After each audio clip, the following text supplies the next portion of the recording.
சந்தனம் மணக்குது கற்பூரம் ஜொலிக்குது சந்தனம் மணக்குது கற்பூரம் ஜொலிக்குது கந்தகிரி கோயில் வந்தால் நன்மையெல்லாம் நடக்குது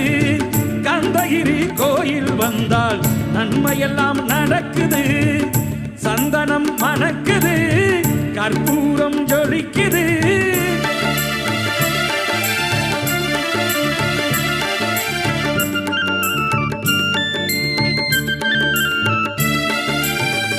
நித்தமும் பாலிலே நீராட்டுவோம் பச்சை நிறத்திலே பட்டாடை நாம் கட்டுவோம் நித்தமும் பாலிலே நீராட்டுவோம் பச்சை நிறத்திலே பட்டாடை நாம் கட்டுவோம் திருநீரின் தத்துவம்